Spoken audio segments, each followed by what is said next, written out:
सेपटे विरोधी दल छाती पिटी पिटी एफसीआर बिल प्रत्याहार करने को दाबी करुले आउपटे खेल कर Modi Shah FCR bill pass कराइले। संसद में मोदी शाह एपरी चाल देखि भकुआ होगले राहुल अखिलेश। चक्कर फसीगला पूरा विरोधी दल। विदेशी चांदारे पालित होता टुकड़े टुकड़े गैंगर खेल खत्म। एफसीआर बिल होगला पास। मोदी शाह एपरी चाल संसद में विरोध भी करें नहीं राहुल अखिलेश।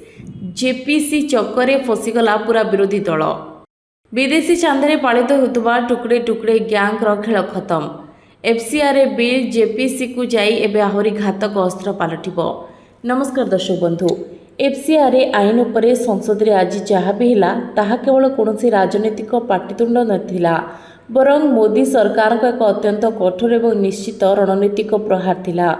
कांग्रेस और समस्त विरोधी दल छाती पिटी पिटी बिल को संख्यालघु और एनजीओ विरोधी दर्शाई प्रत्याहार करने को दाबी करुथिले, किंतु प्रधानमंत्री मोदी और अमित शाह पछकु हटिबा परिवर्ते बिल को सीधासलख युग्म संसदीय कमिटी को पठाईदेले। ए गोटे मास्टर स्ट्रोक पूरा विरोधी दल को एपरी चक्रव्यूह फसाई देछि जेउथिरु बाहरिबा एबे असंभव। एबे बिल आईन रे परिणत हुई नाही, किंतु एहाकु सरकार को पछकु हटिबा भाबी राजनीतिक भूल आदौ करंतु नाही। एहा प्रधानमंत्री मोदींकर देर आए दुरुस्त आए। डेरी रे हेले भी सठिक नीतिर एक अच्युत कूटनीति। 31 जन सदस्य विशिष्ट जेपीसी रे एनडीए निकट में पूर्ण एवं प्रचंड बहुमत रही। जितेबाला बंद कोठरी भोटिंग कथा आसब सेतेबाला सेया हेबो जहाँ सरकार चाहिए एवं ए बिल बिना कौन बाधार संसदर परवर्ती अधिवेशन में आहरी कठोर आईन हो सामना को आसब। विरोधी दलर राजनैतिक मूर्खता एवं वैचारिक कपटतार स्तर देखंतु। राहुल गांधी एवं तांकर इकोसिस्टम एनजीओ नाम रे संसद रे कुंभीर अश्रु विसर्जन करुछंती। कांग्रेस कौन आपण इतिहास भूलीगले कि जेपरि विदेशी फंडिंग पाउथबा एही डार्क एनजीओ गुड़िक नक्सलपंथी को प्रचुर टंका पठाउथिले। म्यांमार बाट दे चीन आसीथिबा मारात्मक अस्त्रशस्त्र रे से नक्सलपंथी माने छत्तीसगढ़ रे कांग्रेस वरिष्ठ नेतांक संपूर्ण गोष्ठी को बोमारे उड़ाई देथिले, किंतु आज से कांग्रेस राजनैतिक कापुरुषता देखाई से विदेशी फंडर मानक सुरक्षा देवाई ढाल हो छिड़ा होइछि।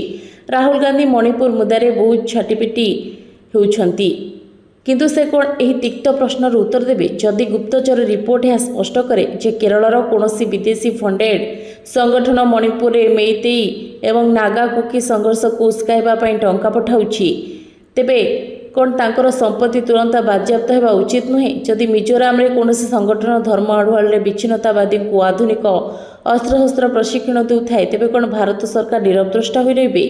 दर्शक बंधु, आभ्यंतरण सुरक्षा सह खेलुवा एपरी नेटवर्क को मूलपोछ करने ही एकमात्र विकल्प। संसद में विरोधी चित्कार असल कारण किछि अलगा। प्रकृत में राहुल गांधी यात्रा एवं कथाकथित कृषक आंदोलन पछरे थिबा जॉर्ज सोरोस भली विदेशी आकांक टूलकिट्र एबे श्वासरुद्ध हेउछि। विदेशी चांदार से अंतर्जातीय पाइपलाइन उपरे मोदी सरकार सीधासलख हातुड़ी मारिछंती, जहाद्वारा वामपंथी इकोसिस्टम देश में घृणार नेरेटिव सेट करुथिले। विरोधी यह जंत्रणा गणतंत्र पाई नुहे बरं सेमानंकर बेआईन फंडिंग बंद हो जाइथिबारु अमित शाह बाछि बाछि से नक्सलपंथी एवं सेमानंक आका मानकु शेष करुछंती। बंधुगण, आपणकर वाकफ बिल्र परिणाम मने अछि तो उपसागरीय देश साउदी अरब एवं कतार वाकफ समर्थन लक्ष लक्ष इमेल कराई जेपीसी उपरे अंतर्जातीय चाप पकाइबा प्रचार चलता, किंतु फलाफल कौन है? जेपीसी तदंत कला एवं वाकफ को आईन और पंजीकरण कठोर परिसर को आनी छिड़ा करागला। एफसीआर बिल मध्य ठीक एहीपरि परिणाम हेबाकु जाउछि। विरोधी छटपट हेउथिबे एवं सरकार विदेशी चांदार प्रत्येक पाई हिसाब नेबे। प्रकृत में यह बिल कहार निद हजाइछि ताहा बुझिबा अत्यंत जरूरी। यह द्वारा से नामी अर्बान नक्सल वकिल माने चिंतित, जो मैंने आतंकवादी को बचाइबा पई 25-25 लाख टंका नियंती। उमर खालिद को भले आतंकी को दार्शनिक बोली कहूतबा ए भंड प्रोफेसर मानकर फंडिंग एबे सदा सर्वदा पई ब्लॉक हेबाकु जाउछि। ए लोक माने एहाको मानवाधिकार उपरे आक्रमण बोली कहउछंती। बंधुगण, चीन किंबा षड्यंत्रकारी देश रे थिले एपरि देशद्रोही को छक बजारे फांसीर दंड दिया जाइथांता। भारतीय गणतंत्रर सहनशीलतार एमाने बेआईन फायदा उठाउछंती। सरकारଙ୍କର शेष संदेश अर्जुन का तीर परि सीधा एवं सठिक। आपण को हॉस्पिटल चलाइबार अच्छी किंतु स्कूल खोलिबार अच्छी तो आनंद रे खोलंतु, किंतु समाज सेवा नाम विदेश टंका आनी जदि आपण भारत में दंगा भिआइबे कि आतंकवाद को प्रश्रय देवे तेबे सरकार आपण को माटी मिसाई देवे। शीतकालीन अधिवेशन पर्यंत जेपीसी ए बिल्र प्रत्येक धारा को तन्न कर जांच करिबो एवं जो जो लोक माने जेते कांदुथिले ए आईन ताठारो अधिक कठोर होई आसीबो। एबे विरोधी को देश सामने प्रमाण करने को पड़िबो जे विदेशी चांदारे स्वच्छता आनिबा शेषरे संख्या लोकों विरोधर किपरि हेला एवं ए प्रश्नर जालरे सेमाने संपूर्ण फसी सारिछंती।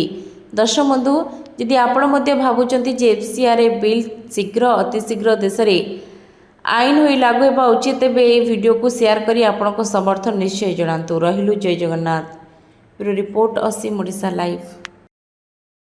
भावुचंती कोन लाइक करंतु शेयर करंतु आ सब्सक्राइब करने को जमा भूलंतुनी।